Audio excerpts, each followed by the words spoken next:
When God began to create the heavens and the earth was a formless void.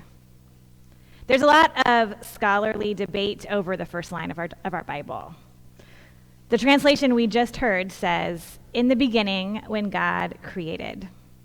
Other translations say things like, "In the beginning, God created the heavens and the earth." More and more scholars of Hebrew are bringing up for us that the tense is open. This very first line is not about something that God finished, but about something that God began. When God began to create the heavens and the earth is a legitimate, possibly more accurate translation. Certainly that first day, God was just getting started, right? And when God began, there was just one thing: a formless void. Keep this in mind today. When God began to create, there was one thing: a formless void. There was God and there was chaos. That's what there was when God began.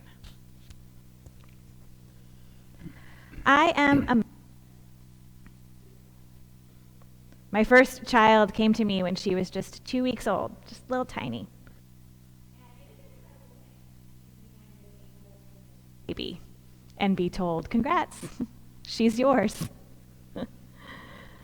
I'll tell you what, I did not finish becoming a mother that day. I began to become a mother. I am still becoming one. Even now, with 13 years of experience, I'm not finished. I still change and learn.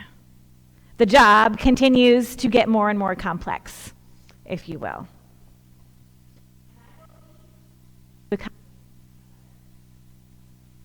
Probably until the day I die. So much of the creative work of human life is like this, right? The big moments that we mark: becoming a mother, becoming a spouse, becoming a student, becoming a Christian. We mark the moment that the work begins. Because nothing happens in just one moment. Not for me or for you. And according to the first story of creation in our Bible, not even for God. When God began, there was one thing: a formless void. What happened next? Well, days of creative work, making that one thing into so many things. The story of creation is a story of one thing becoming a lot of things through careful separation, creative innovation, and explosions of generative new life. This story is one about life getting more and more complex with every passing day. It is a story of one thing being loved and split and created into a whole universe of things.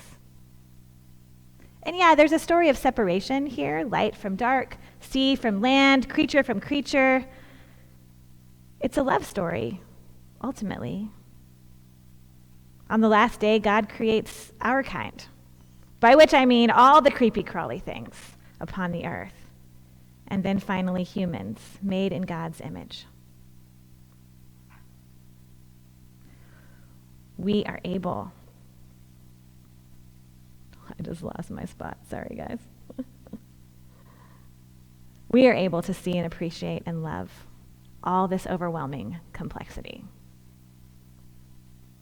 There's one more thing I want to note for you to highlight about this complex world that God began to create on the first day. It is a world not only of this thing and that thing, but also of what happens between them. In fact, some of the best stuff that God creates exists in between. For example, God separates the day from the night.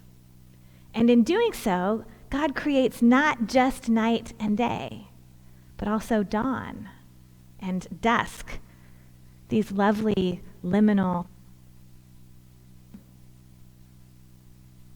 God separates the sea from the dry land, and in doing so creates beaches and riverbanks and lake shores, special places of wonder and biodiversity that live between the water and the land. And when God creates creatures, the text says they are creatures of every kind. There is no creature on this earth that is not good, not created by God in their beginning. And God creates man and woman in God's image. And, as we know, all the people in between. The precious human beings who exist in between male and female, still in the image of God. I mean, all of creation, in a way, begins in between the first day and the seventh day, in between chaos and rest. Even that day of rest, when God sees the goodness in all the work so far and rests from it, that day happens in between. Because I promise you, friends, God did not stop creating on that last day. What this creation story tells us is not meant to be a literal or factual account of history to make our world come into being. What this creation story describes for us is the pattern of how God creates, what God does, and who we are within the story of God's generative and creative action. God takes one thing and makes it into a vastly more complicated many things. God takes chaos of formlessness and creates beauty and wonder and complex order from it. And God does God's best work in between beginning and resting, in between water and sky, in between land and sea, in what happens between us, in the relationships of love and awareness and care that shape how we begin and how we gain complexity and ability and love, and how we rest so we can begin again. Here is what is hardest for me about this truth of God in between. It's hard how vulnerable and fragile all the in-betweens are. If you look at our world, the in-betweens feel the least stable. It's part of what makes sunsets and dawn so precious. It's part of what makes the places in between land and sea, or in between earth and sky, which is how I think about mountains and mountaintops. It's what makes these places so sacred to us. And here in this scripture we heard this morning, God places all that is made, fragile and beautiful and precious, in between.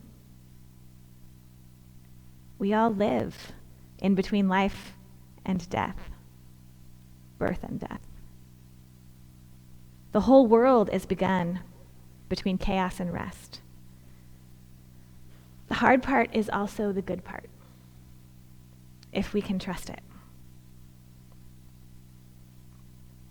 So I think the challenge in our Good News Gospel this morning, our Old Testament reading, the challenge is to cherish all that lives in between. The people who challenge the binaries our culture depends on to assign rank and privilege, black and white, male and female, child and adult, all of these categories are complicated by people who are not really one or the other, who exist in some way in between. We need to love and cherish and protect these vulnerable people because we cannot fully embody the image of God without them. This is also true of times in our own lives that feel especially in between. In between loves, in between jobs, in between vicars, in between plans. These are precious times, seen and known by God. It's tempting to just try to knuckle down and get through them. But what if they're less a trial to be endured and more like a sunrise? Precious, sacred, meant to be savored. Because friends, these in-between times that seem so long when we are in them, they will come to an end. We might even miss them.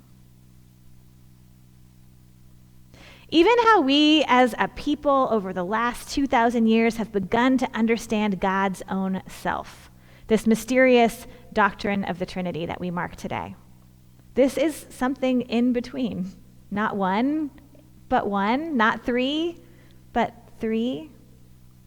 The God who is making this world is in God's own self complex and relational and happening in between. One would be a solo act, and two is a couple, a binary, but three is a community. Trinity, at its heart, is the belief that God's own self is best understood as communal relationship. Three persons whose relationship, whose connection, whose perfect love and communal action together into one being. We are not expected to understand this mystery, but only to begin to let it change how we imagine God. Not a massive, static old man in the sky, but a relational force of generative love, shown most clearly to us in the human form of Jesus, who was not exactly human or God, but somehow fully both. God's love, God's grace, and God's power happens between these members of the Trinity and is echoed in what happens in our own relationships. We are, after all, creatures made in God's image. Not me alone or you alone, but all of us together.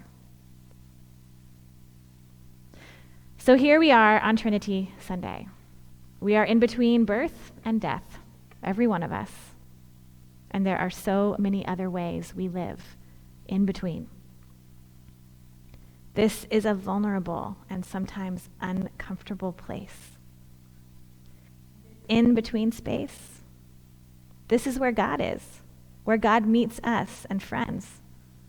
It is exactly in between, where our three-in-one God does their best work.